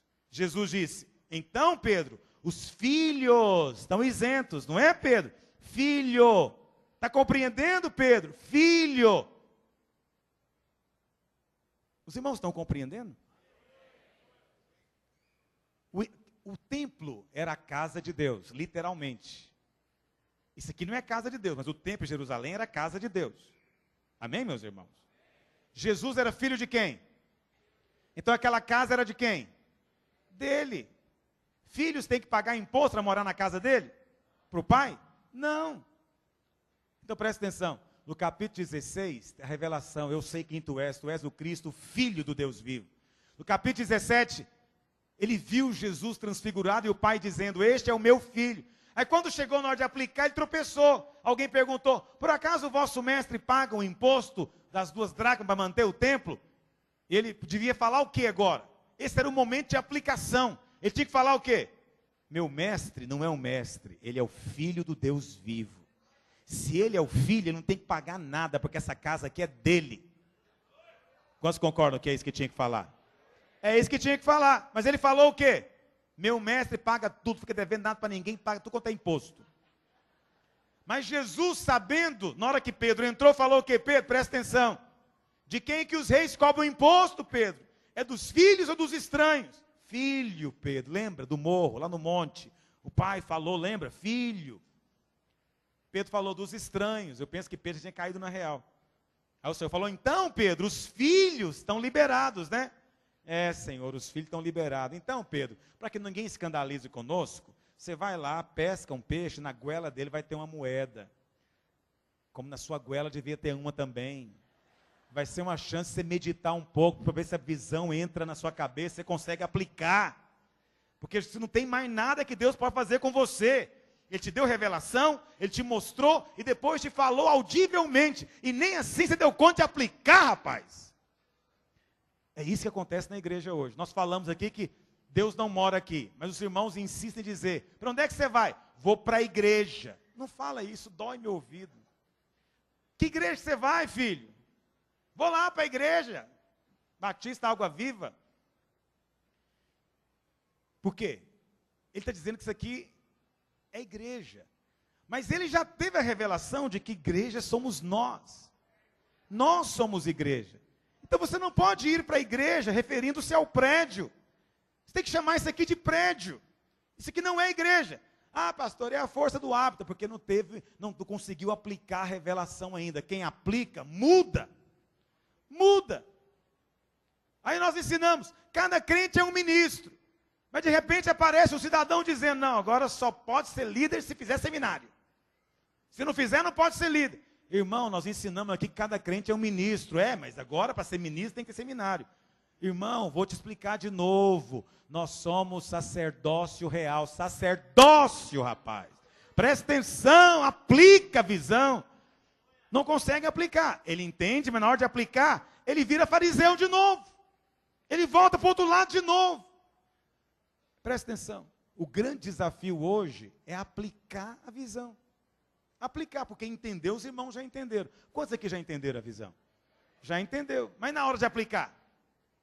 Ah, a gente ouve o irmão dizendo: ah, nessa igreja não tem critério. Não sei como o pastor Silvio coloca certas pessoas para ser líder. Não entendeu? Na hora de aplicar, não aplica.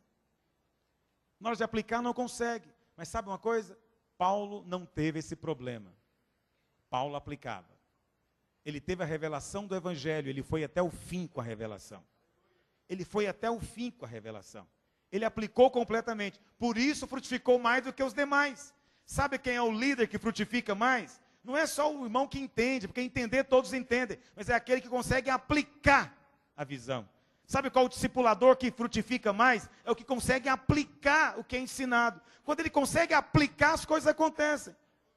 O mesmo se aplica para pastor. Qual o pastor que avança ministerialmente? É aquele que não só tem a visão, ele consegue fazer aplicações, ele consegue enxergar a relevância. Quando alguém chega para ele perguntando se o mestre paga imposto, ele tem na ponta da língua: meu mestre é o filho não paga coisa nenhuma. Saber aplicar é chave.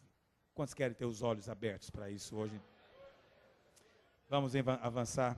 Os irmãos estão cansados, mas estou encerrando. Sexto, por que Paulo frutificou mais do que os demais apóstolos? Porque compreendeu mais claramente o chamamento de Deus.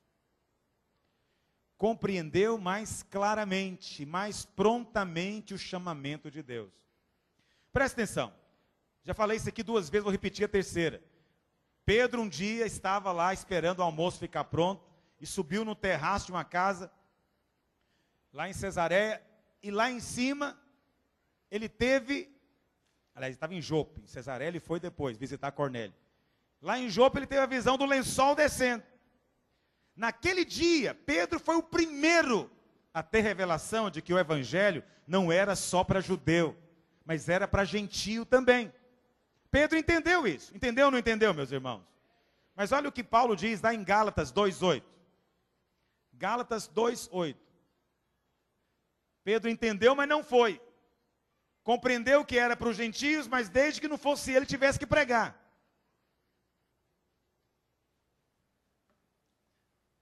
Gálatas 2, verso 8 diz assim: pois aquele que operou eficazmente em Pedro para o apostolado da circuncisão, também operou eficazmente em mim para com os gentios. O que Paulo está dizendo é o seguinte: olha, Deus está me usando a pregar para gentio, e Deus está usando Pedro a pregar para judeu. Mas presta atenção, será que é bíblico realmente dizer que o chamado de Pedro era só para judeu? Não pode ser. Por que Deus iria dar para ele a revelação se não fosse a pregar para gentio? Como de fato ele fez, pregando para Cornélio. Mas Cornélio seria o único, era só a única ocasião, depois não haveria mais ninguém para Pedro pregar. E outra coisa, será que Paulo não pregava para judeu? Claro que ele pregava. Se você ler no livro de Atos, Paulo sempre pregava primeiro para judeu. Primeiro para o judeu, ele diz, inclusive, em vários lugares. Em Romanos 1,16, ele fala até que o evangelho é primeiro para o judeu, depois para o gentio, para o grego e para o romano. Então Paulo pregava para judeu.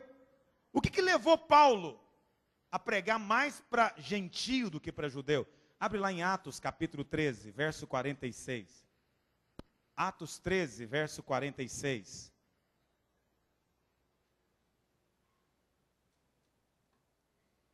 Olha o que diz. Então, Paulo e Barnabé, Atos 13, 46. Então Paulo e Barnabé, falando ousadamente, disseram: cumpria, Paulo está falando aqui para os judeus, cumpria que a vós outros, em primeiro lugar, fosse pregada a palavra de Deus. Mas, posto que a rejeitais, e a vós mesmos vos julgais indignos da vida eterna, eis aí que nos volvemos para os gentios. O linguajar está rebuscado, vou traduzir para o português mais coloquial. Paulo falando o seguinte: olha, Deus mandou a gente pregar primeiro para vocês, judeus. Mas como vocês não estão querendo o evangelho, então nós estamos deixando vocês, estamos nos voltando agora para pregar o evangelho para os gentios, porque eles querem ouvir a palavra de Deus. Então foi um chamado especial que Paulo teve, meus irmãos. Paulo teve uma visão especial dizendo que tinha que pregar para gentio? Não. Paulo queria pregar o evangelho, ele entendeu que o evangelho era primeiro para o judeu, foi pregar para o judeu. O judeu não quer, vou fazer como Jesus ensinou. Eu vou bater o meu pé, sacudir a poeira e vou para os gentios. E foi isso que ele fez. O que nos mostra? Alguém que está atento para rapidamente entender o propósito e chamamento de Deus. Rapidamente faz o que deve ser feito. Um risco muito grande é de nós nos tornarmos como outras igrejas no passado, na visão celular, que se enrijeceram. Não pode mudar nada. Isso aqui é sagrado. A célula é sagrada. Não sei mais o quê. Não tem nada disso. Nós estamos fazendo assim. Se amanhã ou depois o Espírito Santo nos mostra que tem algo que tem que ser corrigido, olha a gente que é corrigindo o que tem que ser corrigido. Paulo está dizendo, não, tem que pregar primeiro para judeu. Esse é ensino bíblico, é ordem de Deus. Primeiro o evangelho é para o judeu. Mas agora que ele não quer, olha eu indo para os gentios. Ainda bem que ele foi. Por isso nós estamos aqui hoje, só tem gentio aqui dentro. Eu acho, não sei se tem algum judeu aqui dentro. Provavelmente só tem brasileiro. Brasileiro não, tem estrangeiros aqui, né? Pelo menos 2 irmãs argentinas tem aqui. Então presta atenção. Nós somos gentios. Porque Paulo entendeu o chamamento mais rapidamente. Por isso ele fez mais do que todos os outros. Pedro depois foi também. Pedro até morreu em Roma. Ele foi depois. Mas demorou mais para entender. É mais lento em responder. É tardio em aceitar o chamamento de Deus. Presta atenção, irmãos. Esse chamamento que Deus tem feito para essa igreja nesses dias, tem sido feito a muitas outras igrejas no decorrer das décadas. Nas décadas, pastor Silvio Gale veio de uma igreja que ensinava isso domingo após domingo, que era referência no Brasil inteiro sobre abrir igreja, abrir igreja. Que igreja que eles abriram? Não abriram nenhuma. Ensinavam, falavam, mas foram tardios em responder, demorados em responder. O que o Senhor faz então? Deus pega lá o Silvio Gale, que talvez era o Zé Ninguém da história, com todo o amor e carinho que eu tenho por você. Se você é Zé Ninguém, eu sou menos do que isso. E pegou e falou, olha, eu quero te dizer que esse é o meu desejo, eu quero abrir igreja. A igreja é que é a resposta para essa geração. A igreja é que é a esperança de Deus para essa geração. Então eu quero que você vá abrir igreja. Aí o Silvio Galo entende a visão, aí ele entende que cada crente é um ministro, aí ele treina, ele ensina, mas olha ele enviando. Não vou reter ninguém, não vou segurar ninguém, vou enviar, vamos fazer. Amém, meus irmãos? Por quê? Porque ele é pronto para ouvir a voz de Deus. Se essa igreja estiver pronta e tiver prontidão para ouvir de Deus, o poder de Deus virá e se manifestará. E ouça o que eu digo para os irmãos, do mesmo jeito que o Senhor multiplicou células aqui, vai multiplicar igrejas. Ouça o que eu digo para você. Do mesmo jeito que multiplicou célula, vai multiplicar igreja. Vocês vão ter fé para abrir igreja. Enquanto outros têm medo, você vai sentir uma ousadia, uma fé grande. Como os irmãos têm fé hoje a fazer encontro, têm fé para pregar, têm fé para abrir célula, multiplicar célula, vai ter fé para abrir igreja, vai abrir igreja, pipocar, vai ser igual pipoca na panela quente, vai explodir tudo quanto é lugar. O Senhor vai fazer. Isso não é uma questão financeira, é uma questão de fé. Por último, 7ª razão. Por que Paulo frutificou mais do que os demais apóstolos? Como ele mesmo disse.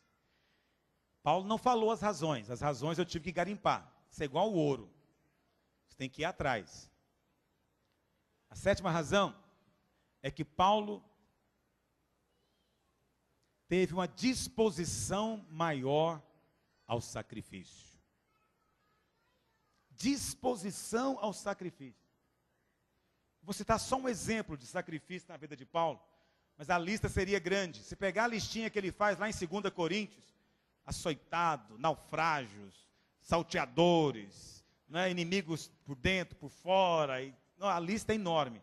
Mas tem uma coisinha só que Paulo fala que me chama a atenção. É o fato de Paulo ser solteiro, ou como alguns historiadores acham, viúvo. Eu acho que ele era solteiro.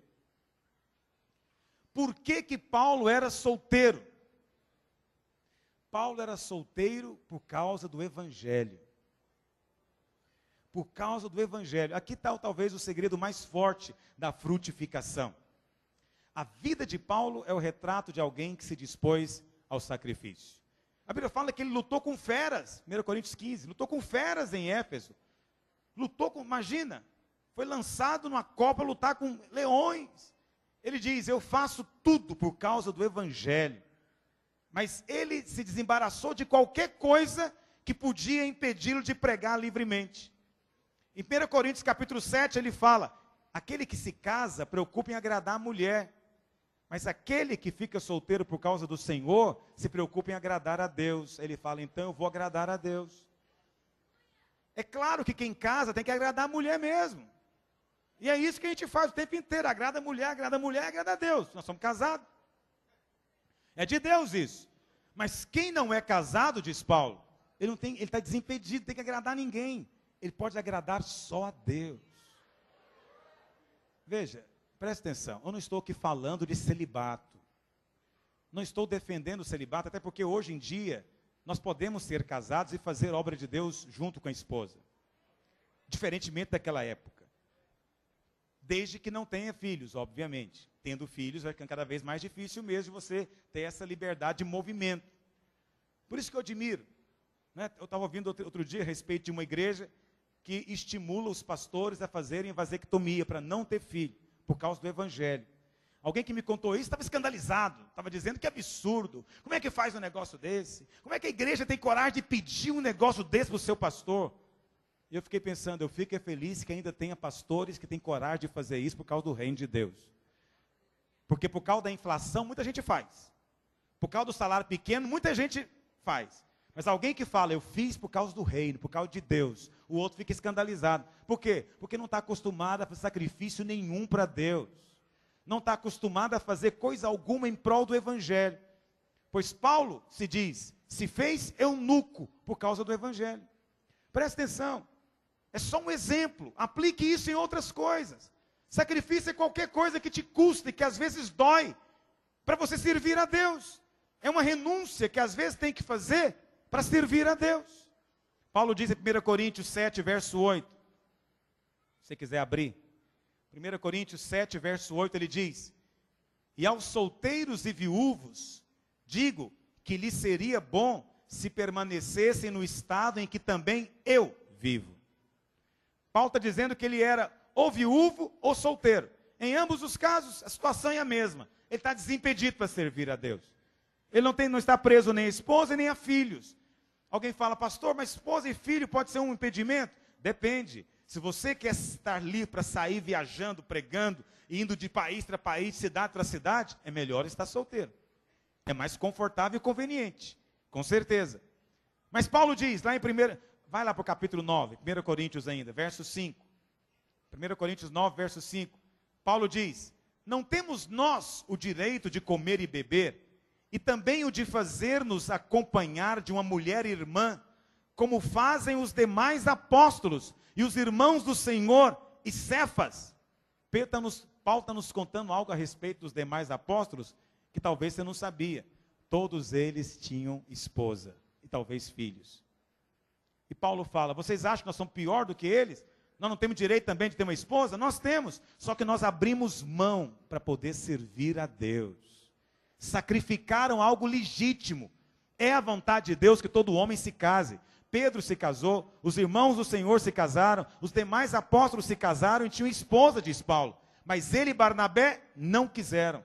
Optaram por abrir mão de algo por causa do reino de Deus. Você alguma vez abriu mão de algo por causa do reino de Deus?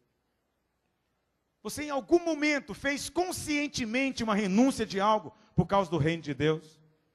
Eu vou dizer para você, eu tive que renunciar à universidade por causa do reino de Deus. Era o meu desejo.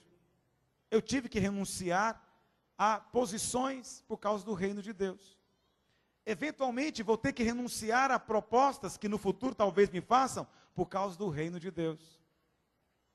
Outro dia alguém me perguntou, pastor, se você candidatasse, você ganhava. Eu falei, não condeno ninguém. Quem quer fazer da sua vida, faça o que o Espírito orientar. Mas eu sei de uma coisa, para servir a Deus é melhor que o pastor não se envolva em política. Para servir a Deus é melhor que o homem de Deus não se envolva e não se prenda nas coisas deste mundo. Eu falei, então se algum dia eu ganhar esse convite, eu tiver até certeza que ganharia uma eleição, vou ter o maior prazer de renunciar e dizer, eu fui chamado a pregar o Evangelho. Vou pregar o Evangelho até morrer, até o dia que eu partir. Eu louvo a Deus que eu tenho uma esposa que me permite, eu viajo toda semana eu viajo. Eu sou rato de avião, estou acostumado com o aeroporto. Viajo toda semana, mas graças a Deus porque eu tenho uma esposa que aprendeu também a renunciar. Na passagem do ano, quando a gente ora pelo ano, ela me deu uma palavra, ela falou, eu já entreguei você como sacrifício para Deus. Eu falei, foi um cordeiro bem gordo. Isso é um novilho cevado. Ela fala, já te entreguei para Deus, você é do Senhor. Eu falei, estou livre então? Ela quis dizer o seguinte, jamais vou ficar alugando o seu ouvido quando você estiver pregando, ou estiver tendo que viajar. Vou semear. Tem história de um homem de Deus, chamado Charles Studi, ou Carlos Studi, para os brasileiros. Quantos já ouviram falar dele? Você sabe que o Carlos Studi, ele e a esposa, resolveram sacrificar o casamento para ele pregar o evangelho na África. No século XIX, não tinha meios de transporte e comunicação.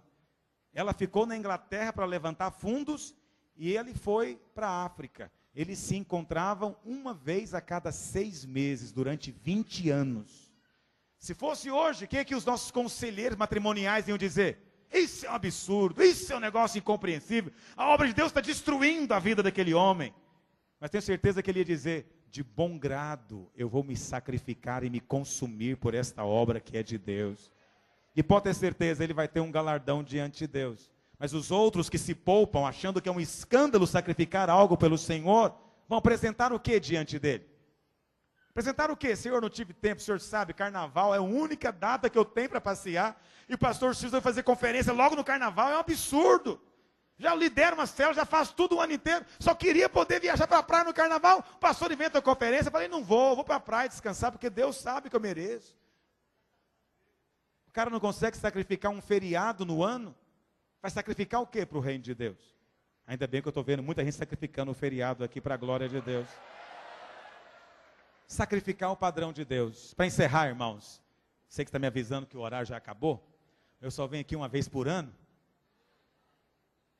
Às vezes o sacrifício é o desejo de Deus para nós. Deixa eu contar uma história para encerrar. Dizem que havia numa fazenda um cavalo chucro, cavalo difícil de montar, sempre estava amarrando e dando coice. E um dia o fazendeiro montou nesse cavalo, e o cavalo pisou em falso no buraco e quebrou a pata. Chamaram o veterinário falou, olha, vamos dar 3 dias para ele. Se em 3 dias ele não levantar, vai ter que ser morto. Porque você sabe que é isso que acontece com o cavalo quando quebra a pata. Mas havia um porco piedoso naquela fazenda. O porco temia Deus, era um homem de Deus, ele falou, não, eu vou ajudar o cavalo. Ele chegou para o cavalo e falou, rapaz, você tem que crer no poder de Deus. O Senhor vai fazer um milagre na sua vida. Você não vai morrer, você vai levantar. No segundo dia ele falou, rapaz, você tem que levantar, exercita fé. Quero liberar a fé na sua vida. Você não ouviu o veterinário falando, amanhã é o dia. Se você não levantar, ele vai te matar. No terceiro dia o porco falou, hoje é o dia da vitória. Ou você levanta ou morre. E o cavalo levantou.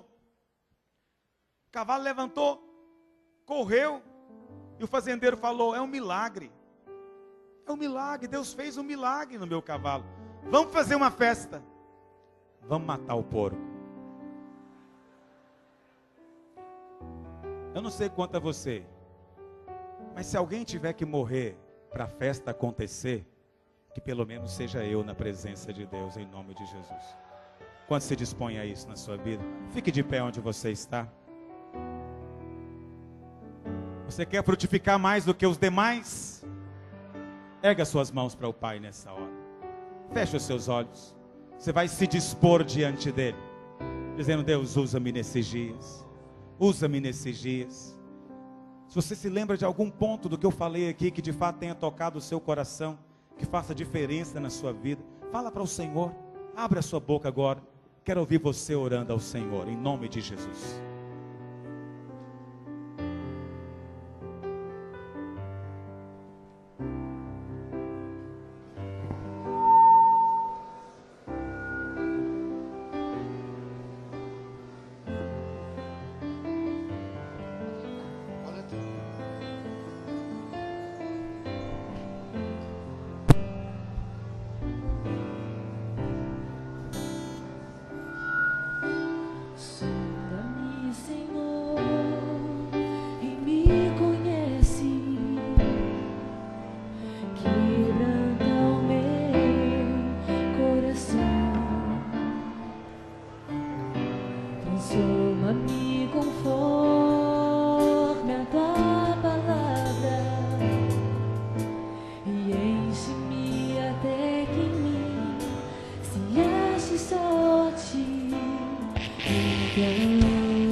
Eis aqui a minha vida, usa-me.